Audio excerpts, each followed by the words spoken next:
जय श्री कृष्ण मित्रों, स्वागत है आपका हमारे कृष्णा आनंद YouTube चैनल में। आपसे विनती है, चैनल को सब्सक्राइब कर लीजिए और वीडियो पसंद आए तो लाइक जरूर कीजिए। वीडियो को अपने परिजनों में ज्यादा से ज्यादा शेयर कीजिए और कमेंट बॉक्स में जय श्री राधे कृष्ण लिखकर परमात्मा को अपना आभार व्यक्त कीजिए। श्री कृष्ण कहते हैं, कोई नहीं देगा तेरा साथ, यहां तुझे लड़ना भी खुद है और संभलना भी खुद है। अहंकार और संस्कार में बस फर्क इतना है, अहंकार दूसरों को झुकाकर खुश होता है, संस्कार स्वयं झुककर खुश होता है। जय श्री कृष्ण। दोस्तों, स्वागत है आपका हमारे चैनल में। आपसे विनती है, चैनल को सब्सक्राइब कर लीजिए और वीडियो पसंद आए तो लाइक जरूर कीजिए और कमेंट बॉक्स में जय श्री राधे कृष्ण लिखकर परमात्मा को अपना आभार व्यक्त कीजिए। मित्रों, इस दुनिया में दो तरह के लोग होते हैं। पहले वह जो छोटी सी मुसीबत आने पर डर जाते हैं और घबरा जाते हैं, दुखी हो जाते हैं, और दूसरे वह लोग चाहे उनकी जिंदगी में कितनी भी बड़ी मुश्किलें आ जाएं, लेकिन हमेशा खुश रहते हैं, हर मुसीबत में खुद को संभाल लेते हैं। एक वह होते हैं जिनके पास सब कुछ होता है लेकिन फिर भी हमेशा दुखी दिखते हैं, और दूसरे वह जिनके पास चाहे कुछ भी ना हो लेकिन फिर भी वह हमेशा खुश रहते हैं। गिरना भी अच्छा है, औकात का पता चलता है। बढ़ते हैं जब हम हाथ उठाने को, तब अपनों का पता चलता है। सुकून दुनिया की सबसे महंगी चीज है। भरोसा अगर खुदा पर है तो जो लिखा है तकदीर में वही पाओगे, और अगर भरोसा खुद पर है, खुदा वही लिखेगा जो आप चाहोगे। एक एक बात जीवन भर याद रखिए, आपका खुश रहना ही आपका बुरा चाहने वालों के लिए सबसे बड़ी सजा हो सकती है। आजकल आपका मतलब है तो ही जिक्र है, वरना किसी को किसी का फिक्र नहीं। सिर्फ पैसों से लॉटरी नहीं लगती। एक अच्छे इंसान की जिंदगी में मिलना भी किसी लॉटरी से कम नहीं होता। किसी दूसरे का दिल दुखा कर अपनी खुशियों की उम्मीद कभी मत करना। जो आपको भूल गए उन्हें भूल जाने दो, वह सबको याद करेंगे। बस उनके मतलब के दिन तो आने दो। पिता के द्वारा डांटा गया, पुत्र गुरु के द्वारा डांटा गया, शिष्य और सोनार के द्वारा पीटा गया सोना, यह सब आभूषण ही बनते हैं। कभी कभी अपने ही अपनों का तमाशा बनाते हैं, क्योंकि वह अपना कहलाने के लायक ही नहीं है। जिंदगी में धोखा मिले तो उदास ना हुआ करो, बल्कि शुक्र बनाओ कि किसी दोगले इंसान से पीछा छूट गया। जो तुम्हें चाहेगा वह तुमसे कुछ नहीं चाहेगा, यही अटूट सत्य है। परिवर्तन स्वीकार करना आपको हर कठिन परिस्थिति में खुश रहने की शक्ति देता। जीवन एक बड़ा सफर है। आपको हर किसी को जवाब देने और हर चीज पर प्रतिक्रिया करने की जरूरत नहीं है। यदि समय तुम्हारा इंतजार नहीं करता तो तुम सही समय का इंतजार क्यों करते हो? स्मरण रहे, जो समय चल रहा है वही तुम्हारे लिए बेहतर समय है। जीवन में संकट आने पर निराश होने की आवश्यकता नहीं है, उनसे नफरत करने की भी जरूरत नहीं है, क्योंकि कठिनाइयों के कारण हम मजबूत होते हैं। कठिनाइयां हमें जीना सिखाती हैं। इसके अलावा हमारी हिम्मत और आत्मविश्वास को बढ़ाती है। हमारे अंदर छिपी हुई ताकत और क्षमताओं को प्रदर्शित करने के लिए एक अच्छा मौका देती है। समस्या का समाधान इस बात पर निर्भर करता है कि हमारा सलाहकार कौन है। यह बहुत महत्वपूर्ण है, क्योंकि दुर्योधन शकुनी से सलाह लेता था और अर्जुन श्री कृष्ण से। अगर इंसान में कुछ करने की इच्छा हो तो दुनिया में कुछ भी असंभव नहीं। जहां दूसरों को समझना मुश्किल हो जाए, वहां खुद को समझ लेना ही बेहतर है। बदन है मिट्टी का, सांसें सारी उधार हैं, घमंड भी है तो किस बात का। यहां हम सब किराएदार हैं। परेशानियां जिंदगी का हिस्सा है। जिसने अपनी परेशानियों पर कदम रखा है वह जीत गया। जिसने अपने परेशानियों को सर पर सवार किया वह लूट गया। जीवन में कई बार हम बड़ी बड़ी परेशानियों से यूं निकल जाते हैं मानो कोई है जो हमारा साथ दे रहा हो, और उसी अदृश्य शक्ति को हम परमात्मा कहते हैं। इसलिए याद रखना, जब दुनिया आपका साथ छोड़ दे तब वह सबक का हाथ थाम लेता है। हर व्यक्ति को अपने मन पर नियंत्रण रखना चाहिए। मन बहुत चंचल होता है और यही हमारे दुखों का कारण बनता है। जो व्यक्ति अपने मन पर काबू पा लेता है वह सफलता की राह पर चल सकता। ऐसा व्यक्ति सिर्फ अपने कर्म पर केंद्रित रहता है और लक्ष्य को आसानी से हासिल कर लेता है। भगवान श्री कृष्ण कहते हैं कि मनुष्य को अपने हृदय को बार बार समझने की कोशिश करनी चाहिए। ईश्वर के सिवाय उसका कोई नहीं है। साथ ही यह विचार करना चाहिए कि इस ब्रह्मांड में भगवान के अलावा कोई उसका साथ नहीं देगा। भोग में क्षण भर के लिए सुख प्राप्त होता है, साथ ही त्याग में स्थायी आनंद होता है। श्री कृष्ण कहते हैं कि सत्संग ईश्वर की कृपा से मिलता है, परंतु कुसंगति में गिरना मनुष्य के अपने ही विचारों के कारण होता है। लोभ और मोह माया पाप के माता पिता कहे जाते हैं, साथ ही लोभ पाप का बाप ही है। श्री कृष्ण कहते हैं कि स्त्री का धर्म है कि रोज तुलसी और पार्वती का पूजन करे, इससे उनकी सुख समृद्धि हमेशा बनी रहती है। मनुष्य को अपने मन और बुद्धि पर हमेशा विश्वास नहीं करना चाहिए, क्योंकि यह बार बार मनुष्य को दगा देते हैं। अच्छे कर्म करने के बावजूद भी लोग केवल आपकी बुराइयों को ही याद रखेंगे। इसलिए लोग क्या कहते हैं, इस पर ध्यान मत दो, अपने कार्य करते रहो। संसार जरूरत के नियम पर चलता है। सर्दियों में जिस तरह सूरज का इंतजार होता है, उसी सूरज का गर्मियों में तिरस्कार भी होता है। अतः आपकी कीमत तभी होगी जब आपकी जरूरत होगी। अभिमान को आने मत दो, स्वाभिमान को जाने मत दो। अभिमान तुम्हें उठने नहीं देगा और स्वाभिमान तुम्हें कभी गिरने नहीं देगा। जो आपके दिल में है उसे कहने की हिम्मत रखो, जो दूसरों के दिल में है उसे समझने की हिम्मत रखो। रिश्ते कभी नहीं टूटेंगे। अपने लगन, धैर्य, हिम्मत और सकारात्मक विचारों के सहारे इंसान अनेक विकट परिस्थितियों से भी सफलतापूर्वक बाहर आ सकता है। यह एक निश्चित बात है कि आप काम खत्म नहीं कर सकते अगर आप काम शुरू नहीं करेंगे। किसी भी काम का सबसे कठिन हिस्सा काम को शुरू करना होता है। कभी हार मत मानो। आज कठिन है, कल बदतर होगा, लेकिन कल के बाद का दिन सुनहरा होगा। कभी यह सोचकर मत रुकना कि लोग क्या कहेंगे। लोग तो पहले दिन हंसेंगे, दूसरे दिन मजाक बनाएंगे और तीसरे दिन ही भूल जाएंगे। इसलिए लोगों की परवाह मत करना। वही जो सही हो, उचित हो, जो तुम चाहते हो, जिससे तुम खुश हो, यह जिंदगी तुम्हारी है, लोगों की नहीं मित्रों। जीवन में कामयाब होने के लिए अच्छे मित्रों की जरूरत होती है, परंतु ज्यादा कामयाब होने के लिए अच्छे शत्रुओं की जरूरत होती है। हमेशा चुनौतियों को स्वीकार करना चाहिए, इससे सफलता मिलेगी। या तो शिक्षा, अगर नियत अच्छी होती है तो नसीब कभी भी बुरा नहीं होता। भले ही आप इस दुनिया में अकेले आए हों, परंतु जाने के बाद दुनिया में अपने विचार और बुद्धि तो देकर जा सकते हैं। सफल बनने के लिए सबकी सुनने की आदत होनी चाहिए, परंतु करना वही चाहिए जो अपने मन को बेहतर लगे। कुछ लोग केवल सफल होने के सपने देखते हैं, जबकि अन्य लोग जग जाते हैं और इसके लिए कठिन मेहनत करते हैं। श्री कृष्ण कहते हैं, क्यों व्यर्थ चिंता करते हो, किससे व्यर्थ डरते हो? कौन तुम्हें मार सकता है? आत्मा ना पैदा होती है ना मरती है। दोस्तों, जीवन और मृत्यु भाग्य की बात है, इससे कहीं भी छिपा या बचा नहीं जा सकता। जब तक जिंदगी है तब तक कोई आपको मार नहीं सकता, लेकिन अगर मृत्यु निकट हो तो कोई कोशिश आपको बचा नहीं सकती। एक बार की बात है, एक कौवे की गरुड़ से दोस्ती हो गई। दोनों काफी समय साथ गुजारते थे। उनमें मित्र इतनी गहरी हो गई थी कि आपस में कभी कोई बात नहीं छिपाते थे। एक दिन दोनों एक नदी के किनारे पेड़ पर बैठे बात कर रहे थे। तभी एक यमदूत उधर से गुजरा। वह कौवे को देखकर मुस्कुराया। गरुड़ और कौवे ने उस यमदूत को अन्न देखा किया और अपनी बातों में लग गए। लेकिन अगले दिन फिर वही हुआ। दोनों बातें कर रहे थे। तभी वह यमदूत फिर उधर से गुजरा। वह फिर कौवे को देखकर मुस्कुराया। इस बार कौवे को कुछ शंका हुई। उसने गरुड़ से कहा, यह यमदूत मुझे देखकर कल भी मुस्कुराया था और आज भी वैसे ही मुस्कुराया। कुछ गड़बड़ है, हो सकता है मेरी मृत्यु आने वाली हो। गरुड़ ने उसे समझाया, ऐसा कुछ नहीं है, यह एक संयोग भी हो सकता है। तुम चिंता मत करो। 2-3 दिन और ऐसे ही निकले। रोज यमदूत कौवे को देखकर मुस्कुराता। अब तो कौवे को यकीन हो गया कि निश्चित ही मेरी मौत नजदीक है। उसने गरुड़ से कहा, मित्र, मैं मरना नहीं चाहता, लेकिन यह यमदूत जरूर 1-2 दिन में मेरे प्राण निकाल कर ले जाएगा। यह रोज ही मुझे देखकर मुस्कुराता है। गरुड़ को भी लगा कि हो सकता है कौवे का शक सही हो। उसने कौवे को धैर्य बंधाया।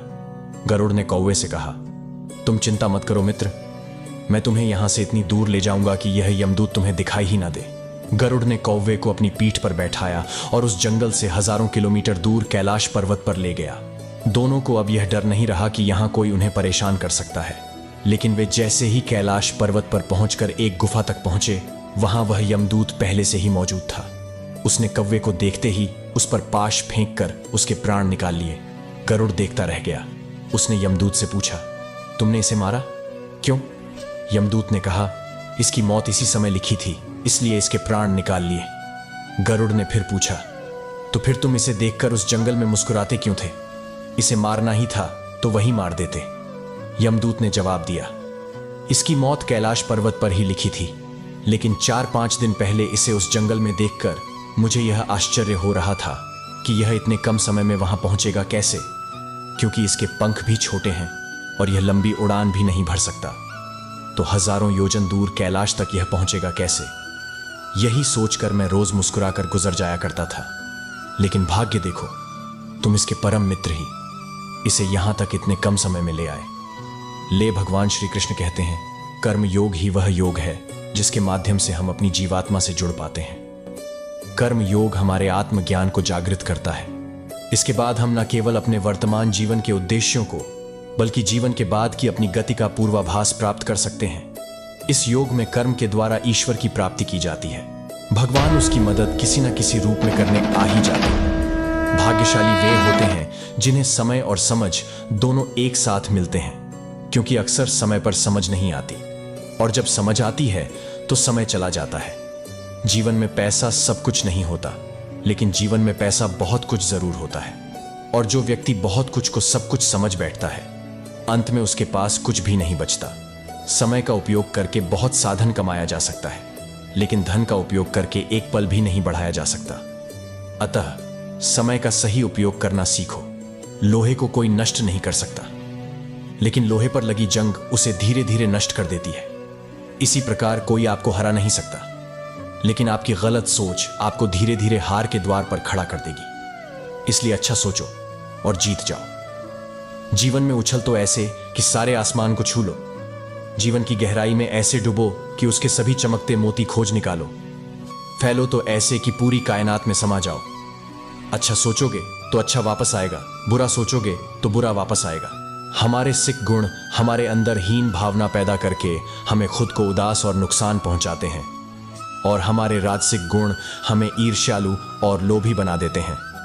भगवान श्री कृष्ण कहते हैं, हर मनुष्य को तामसिक और राजसिक गुणों को खत्म करके अपने सात्विक गुणों से पर होना पड़ेगा। सात्विक गुण वह है जो आत्मा को अपने आसपास की हर चीज से जोड़े रखता है और उन्हें प्यार करना सिखाता है। किसी का अच्छा ना कर सको तो बुरा भी मत करना, क्योंकि दुनिया कमजोर है, लेकिन दुनिया बनाने वाला नहीं। जिंदगी में हम कितने सही हैं और कितने गलत हैं, ये केवल दो लोग जानते हैं, एक परमात्मा और दूसरी हमारी अंतरात्मा। अपने आप को भगवान के प्रति समर्पित कर दो, यही सबसे बड़ा सहारा है। जो कोई भी इस सहारे को पहचान गया है, वह डर, चिंता और दुखों से आजाद रहता है। मनुष्य को सबसे पहले खुद का आकलन करना चाहिए, अर्थात खुद के बारे में जान लेना चाहिए। खुद की काबिलियत और क्षमता को जानना ही मनुष्य को आत्मज्ञान की प्राप्ति करा सकता है। जब तक मनुष्य खुद के बारे में जान नहीं लेगा, तब तक उस मनुष्य का उद्धार नहीं हो सकता। भगवान श्री कृष्ण कहते हैं, इस दुनिया में तुम प्रेम सभी से करो, लेकिन पूर्ण रूप से विश्वास किसी पर मत करो। अगर तुमको भरोसा करना है तो केवल परमात्मा पर करो। जब तुम शुरुआत करोगे तो स्वाभाविक रूप से तुमको असफलता मिल सकती है। कई बार तुमको गिरना भी पड़ सकता है, लेकिन इसका मतलब यह नहीं होना चाहिए कि तुम उस काम को करना छोड़ दो। एक समय आएगा जब तुम परिपूर्ण हो जाओगे और तुम्हारे सभी काम सफल हो जाएंगे। इस काम में मैं हमेशा तुम्हारे साथ खड़ा रहूंगा। मैं तुम्हारे हर छोटे बड़े कर्म में साथ दूंगा। तुम्हारा जो दिल करे उसको करो, लेकिन नम्रता और सरलता के साथ, अहंकार के साथ नहीं। इस धरती पर आने के बाद आपका मुख्य उद्देश्य यहां से मुक्त होना है। केवल वही मनुष्य मुक्त हो सकता है जो अपने कर्मों में दृढ़ संकल्प के साथ स्थिर है और सुख दुख को समान रूप से सहन करता है। जो मनुष्य अपनी आत्मा की बात सुनता है, वह मुझसे बात कर सकता है और देख भी सकता है। जो आदमी मुझे हर चीज में देखता है और मेरे होने के एहसास को अनुभव करता है, वह मेरा सच्चा भक्त है। ऐसे भक्तों से मुझे प्रेम है। ऐसा कोई नहीं है जिसका सदियों से अस्तित्व है, और ना ही ऐसा कोई है जिसका सदियों बाद अस्तित्व रहेगा।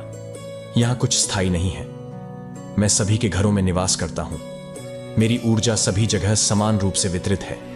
जो मुझे पहचान लेता है उसको मैं भक्ति रस प्रदान करता रहता हूं। श्री कृष्ण कहते हैं, अकड़ अगर पकड़ से ज्यादा हो तो गहरे से गहरा रिश्ता भी टूट जाता है। मतलब है तो जिक्र है, वरना किसको किसकी फिक्र है। डिग्री के लिए इतनी भी पढ़ाई मत करना कि जिंदगी किताब ना समझ पाओ, रहने दे। एक उधार एक मुलाकात यूं ही सुना है, उधार वाले को लोग भुलाया नहीं करते। चाहे आप सफल हो जाएं या असफल, लोग आपको परेशान करना कभी नहीं छोड़ेंगे। प्यार इंसान से किया जाता है, पैसे का तो इस्तेमाल किया जाता है। कुछ लोग प्यार तो पैसे से करते हैं और इस्तेमाल इंसान का दूसरों पर मरने से अच्छा है खुद के लिए जिया जाए। तुम परवाह करना छोड़ दो, लोग आपको दुखी करना छोड़ देंगे। जो इंसान सबकी खुशी चाहता है, सबके बारे में अच्छा सोचता है, सबकी कदर करता है, वह इंसान जिंदगी में हमेशा अकेला रह जाता है। श्री कृष्ण कहते हैं, मत बनो हमेशा मजबूती की मिसाल। कभी कभी कमजोर होना भी दिल को हल्का कर देता है। माना कि पैसों से खुशियां नहीं खरीदी जाती, पर पैसे के बिना खुश होना भी थोड़ा मुश्किल होता है। जो इंसान अपने वचन पर ना टिक सके, वह किसी दूसरे के साथ क्या रिश्ता निभाएगा। जो व्यक्ति को आपके रिश्तों की कद्र नहीं है, उसके साथ खड़े रहने से अच्छा है अकेले खड़े रहना। यह अभिमान नहीं, स्वाभिमान है। वही कीजिए जो आपका दिल कहे, वह नहीं। जो लोग कहते हैं जिद, गुस्सा, गलतियां और लालच खर्राटे की तरह होते हैं। दूसरे करें तो चुभता है, पर खुद करें तो एहसास तक नहीं होता। मैं जिनके झूठ का मान रख लेता हूं, वह समझते हैं कि मुझे बेवकूफ बना लिया। अमीर तो हर गली में मिल जाते हैं, मुश्किल तो ज़मीर वालों को ढूंढ। जब कोई विचार अनन्य आपके मस्तिष्क पर अपना अधिकार कर लेता है, तब वह वास्तविक या भौतिक या मानसिक अवस्था में परिवर्तित हो जाता है। श्री कृष्ण कहते हैं, जब से यह सृष्टि बनी है, नदी की धारा और चट्टान के मध्य सदा संघर्ष रहा है, परंतु हर बार चट्टान की कठोरता को हार माननी पड़ती है और नदी की धारा कोमल होते हुए भी कठोर चट्टान को काट देती है। कभी सोचा है ऐसा क्यों होता है? चट्टान इतनी कठोर और जल इतना कोमल, चट्टान इतनी दृढ़ लेकिन जल इतना लचीला होने पर भी जल सदा कठोर चट्टानों के मध्य से अपना मार्ग बना ही लेता है। कारण केवल एक ही है और वह है लगातार चलने की क्षमता। जल बहता रहता है, चट्टान अड़क रहती है। इसी कारण जल चट्टान को काटकर मार्ग बना लेता है। इसीलिए लगातार चलते रहे, रुकिए मत, क्योंकि चट्टान जैसी हर समस्या को आप भी जल की तरह काट सकते हैं। श्री कृष्ण कहते हैं, कभी आपने सोचा है इस संसार में हम सबसे अधिक किससे जुड़े हैं? अब कोई कहेगा माता पिता, कोई कहेगा मित्र, कोई कहेगा पत्नी, तो कोई कहेगा संतान नहीं। यदि इस संसार में हम किसी से जुड़े हैं तो वह है समय। समय ही हमारा भूत है, समय ही हमारा वर्तमान है और समय ही हमारा भविष्य है। और हम क्या करते हैं? सबसे अधिक जुड़े समय को, सबसे बहुमूल्य संपत्ति को हम नष्ट कर देते हैं। कोई भविष्य के ऊंचे सपनों को बुनता है, कोई बीते कल को कोसता है, किंतु तनिक सोचिए, बीता कल आपके सोच विचार करने से बदलने नहीं वाला। और भविष्य के विषय में सोच विचार करके यदि आप अपना वर्तमान नष्ट कर देते हैं तो आपका भविष्य भी बीते कल की ही भांति होगा। इसलिए आज के विषय में सोचिए, उसे उत्तम बनाइए। आपका भूतकाल और आपका भविष्य अपने आप उत्तम हो जाएगा। श्री कृष्ण कहते हैं, दौलत सिर्फ रहन सहन का स्तर बदल सकती है। बुद्धि, नियत और तकदीर नहीं, यादें तो जिंदगी का खजाना है, बाकी तो सबको खाली जाना है। कर्तव्य निभाना और प्रेम का होना दोनों अलग अलग बातें हैं। हम ज्यादातर सभी रिश्तों में कर्तव्य ही निभाते हैं और कर्तव्य को हम प्रेम मानकर जीते हैं। मशहूर होने का शौक किसी को हो सकता है, लेकिन अगर हमारे अपने ही हमें पहचान ले तो हमारे लिए वही काफी है। मैं खुद भी अपने लिए अजनबी हूं, मुझे गैर कहने वाली तेरी बात में दम है। मुश्किल को देखकर हारने से क्या होगा, जीने की तरकीब निकालो, डरने से क्या होगा। 3 बेहतरीन सलाह मेरी याद रखना। सोचो मत, शुरुआत करो, वादा मत करो, साबित करो, बताओ मत करके दिखाओ। किसी ने एक संत से पूछा, गुस्सा क्या है? संत ने बहुत अच्छा जवाब दिया, किसी और की गलती की सजा खुद को देना। वक्त के साथ चलना जरूरी नहीं है, सच के साथ चलिए। एक दिन वक्त आपके के साथ चलेगा। साइकिल और जिंदगी तभी बेहतर चल सकती है जब उसमें चैन हो। कुछ सच तो हम पहले से जानते थे, बस देखना चाहते थे कि लोग झूठ कहां तक बोल सकते हैं। जब इंसान का स्वार्थ पूरा हो जाता है, तब वह आपसे मिलना तो दूर, आपसे बोलना भी छोड़ देता है। श्री कृष्ण कहते हैं, जब से मनुष्य जाति का अस्तित्व बना है, तभी से युद्ध भी अस्तित्व में आया है। युद्ध जो कभी धन का द्वंद्व बनकर सामने आता है, तो कभी सुरक्षा का हथियार बनकर, कभी विजय की भूख के लिए, तो कभी पराजय टालने के लिए। किंतु वास्तविकता तो यह है, यदि आपको आगे बढ़ना है तो बाधाओं से युद्ध तो करना होगा। परंतु युद्ध के लिए सज्ज रहना इतना महत्वपूर्ण नहीं जितना महत्वपूर्ण है यह समझना कि युद्ध को टाला कब जा सकता है, क्योंकि सबसे सफल युद्ध वही होता है जो कभी लड़ा ही ना जाए। चाहे आप युद्ध में विजय प्राप्त करके के स्वयं का मान तो बढ़ा लोगे, किंतु अपना बल खो दोगे। इसलिए जहां तक हो सके युद्ध को टालिए, इस शक्ति को संग्रहित करो, ताकि जब यह युद्ध धर्म बन के सामने आए आप उसे पूरे बल के साथ लड़ सको। श्री कृष्ण कहते हैं, जीवन में समय चाहे जैसा भी हो, अपनों का साथ बड़ा आवश्यक होता है। सुख हो तो बढ़ जाता है, दुख हो तो घट जाता है। अपनों के साथ समय कब बीत जाता है पता भी नहीं चलता। श्री कृष्ण अर्जुन से कहते हैं, तुम भला क्यों रोते हो?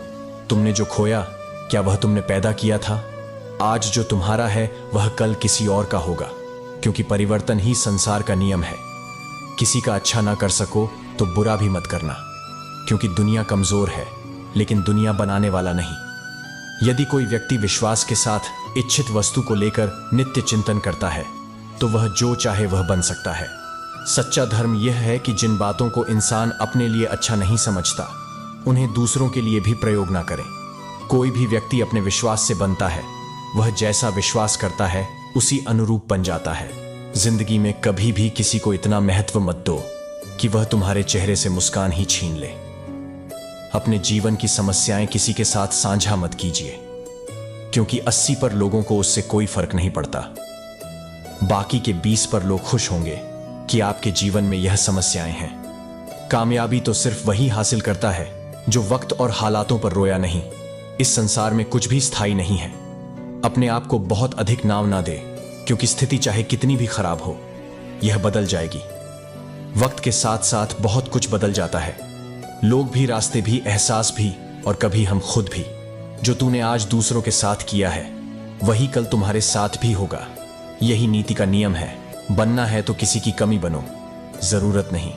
जरूरत तो कोई भी पूरी कर सकता है, लेकिन कमी किसी की कोई भी पूरी नहीं कर सकता। किसी को कुछ दे ना सको तो बस दुआ किया करो, क्योंकि दुआ वह तोहफा है जिसके लिए अमीर भी हाथ फैलाता है। श्री कृष्ण कहते हैं, रख भरोसा खुद पर क्यों ढूंढते हो? फरिश्ते पक्षियों के पास कहां नक्शे होते हैं, फिर भी वे अपने रास्ते ढूंढ लेते हैं। श्री कृष्ण कहते हैं, हर खुशी को खुशी मत समझो, हर गम को गम मत समझो। अगर इस दुनिया में जीना है तो खुद को किसी से कम मत समझो। जीवन में हमेशा एक दूसरे को समझने का प्रयत्न करो, परखने का नहीं। अभी आप समय को मजाक बना लो, बाद में यही समय आपके जीवन को मजाक बना देगा। इस दुनिया में कोई भी व्यक्ति ऐसा नहीं है जिसके पास समस्याएं ना हो, और ऐसी कोई समस्या नहीं है जिसका समाधान ना हो। याद रखना, सफलता कभी मांगने से नहीं मिलती, मांगने से केवल भीख मिलती है। सफलता पाने के लिए तुम्हें खुद मेहनत करनी होगी। अगर आप अपनी मुसीबतों का सामना नहीं कर सकते तो आप अपने जीवन में कुछ बड़ा नहीं कर पाएंगे। जिंदगी में खुश तभी रह पाओगे जब सपनों से ज्यादा अपनों की फिक्र करोगे। जिंदगी की ठोकर ने बहुत कुछ दिखा है, कौन अपना है कौन पराया, यह फर्क सिखाया है। ना लगाओ समय यह तय करने में कि आपको क्या करना है, वरना समय खुद तय कर लेगा कि आपका क्या करना है।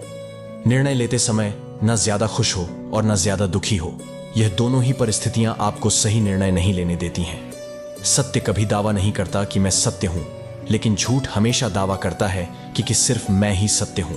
कर्म करो, फल की चिंता मत करो। गीता में कहा गया है कि कोई भी अपने कर्म से नहीं भाग सकता, कर्म का फल तो भुगतना ही पड़ता है। अच्छे कर्म करने के बावजूद भी लोग केवल आपकी बुराइयां ही याद रखते हैं। इसीलिए लोग तो कहते रहते हैं, इस पर ध्यान मत दो, तुम अपना कर्म करते रहो। फल की अभिलाषा छोड़कर कर्म करने वाला पुरुष अपने जीवन को सफल बनाता है। जिंदगी में कभी उदास मत होना, कभी नाराज नहीं होना। यह जिंदगी एक संघर्ष से चलती रहेगी। बस तुम अपना जीने का अंदाज ना खोना। मनुष्य अंदर से कितना भी टूटा हुआ हो, पर दुनिया के सामने उसे मुस्कुराना पड़ता है, क्योंकि यह वह दुनिया है जो आपके दर्द को आंखों में आंसू लेकर सुन तो लेगी, पर वही बात आपके पीठ पीछे बड़ा चढ़ाकर कहेगी और आपका मजाक उड़ाते हुए दूसरों को सुनाएगी। इसीलिए अपने दर्द अपने कान्हा से कह कितना अजीब है। मन, जब हम गलत होते हैं तब हम समझौता चाहते हैं, परंतु जब दूसरा गलत होता है तब हम न्याय चाहते हैं, सिर्फ दिखावे के लिए। अच्छा मत बनो। वह परमात्मा आपको बाहर से नहीं बल्कि भीतर से भी जानता है। इसीलिए कोई भी बदलाव पूरी तरह से स्वयं के लिए होना चाहिए। प्राचीन समय में एक छोटे से गांव में रमेश नाम का एक युवक रहता था। रमेश ने अपने जीवन का उद्देश्य दूसरों की मदद करना और समाज में अच्छा काम करना बना लिया था। लेकिन उसकी अच्छाई में एक समस्या थी, वह सिर्फ दिखावे के लिए अच्छा बनता था। रमेश दिन रात अपने अच्छे कामों का ढिंढोरा पीटता था। गांव वाले उसकी प्रशंसा करते थे और वह अपने कामों के बारे में कहानियां बनाकर सुनाता रहता था। रमेश सोचता था कि उसकी अच्छाई से उसे समाज में सम्मान और प्रतिष्ठा मिल रही है। एक दिन गांव में एक संत आए। संत का नाम स्वामी अंजन था और उनकी ख्याति दूर दूर तक फैली हुई थी। लोग उनकी शिक्षाओं और आदर्शों से प्रभावित होकर उनका सम्मान करते थे। रमेश ने सोचा कि स्वामी अंजन को प्रभावित करके वह और अधिक प्रसिद्ध पा सकता है। रमेश स्वामी अंजन के पास गया और अपने अच्छे कामों की लंबी सूची बताने लगा। स्वामी जी ने धैर्यपूर्वक उसकी बातें सुनी और मुस्कुराए। फिर उन्होंने रमेश को एक चुनौती दी। बेटा, अगर तुम सच में अच्छे हो तो तुम्हें किसी को बताने की आवश्यकता नहीं होनी चाहिए। तुम्हारी अच्छाई तुम्हारे कार्यों में स्वयं ही दिखाई देनी चाहिए। रमेश इस बात से थोड़ा विचलित हुआ, लेकिन उसने स्वामी अंजन की बात मान ली। उसने 1 महीने के लिए किसी को अपने अच्छे कामों के बारे में ना बताने का प्रण लिया। अब वह चुपचाप गांव की समस्याओं को सुलझाने और जरूरतमंदों की मदद करने लगा। 1 महीने बाद रमेश ने महसूस किया कि उसकी अच्छाई में एक अनोखी संतुष्टि थी। बिना किसी दिखावे के अच्छे काम करने से उसे आत्मिक शांति मिली। उसे समझ आया कि असली अच्छाई वह होती है जो दिखावे के लिए नहीं बल्कि दिल से की जाती है। स्वामी अंजन ने रमेश से कहा, बेटा, परमात्मा तुम्हारे हर कार्य को देख रहा है। वह तुम्हें बाहर से ही नहीं बल्कि भीतर से भी जानता है। इसलिए सच्चे बदलाव के लिए तुम्हें अपने भीतर की अच्छाई को जगाना होगा। असली अच्छाई वह होती है जो खुद के आत्मिक विकास के लिए होती है, ना कि समाज में दिखावे के लिए। रमेश ने स्वामी अंजन की बातों को अपने जीवन का मूल मंत्र बना लिया। उसने समाज में बिना दिखावे के अच्छे काम करने का संकल्प लिया और आत्मिक शांति प्राप्त की। उसकी सच्ची अच्छाई ने उसे समाज में एक नई पहचान दिलाई जो दिखावे से परे थी। इस कहानी से हमें यह सीख मिलती है कि सच्ची अच्छाई वह होती है जो दिखावे के लिए नहीं बल्कि दिल से की जाती है। परमात्मा हमारे हर कार्य को देखता है, इसलिए हमें सच्चे मन से अच्छे काम करने चाहिए। कोई भी बदलाव पूरी तरह से स्वयं के लिए होना चाहिए, न कि समाज में दिखावा करने के लिए। मित्रों, आशा करता हूं आपको इस वीडियो से बहुत कुछ सीखने को मिला होगा। अगर आपको वीडियो अच्छा लगा हो तो वीडियो को लाइक और चैनल को सब्सक्राइब करें और साथ ही बेल की घंटी को प्रेस जरूर करें। इस वीडियो को अपने प्रियजनों के साथ अवश्य शेयर कीजिए और कमेंट में जय श्री राधे कृष्ण लिखना ना भूलें।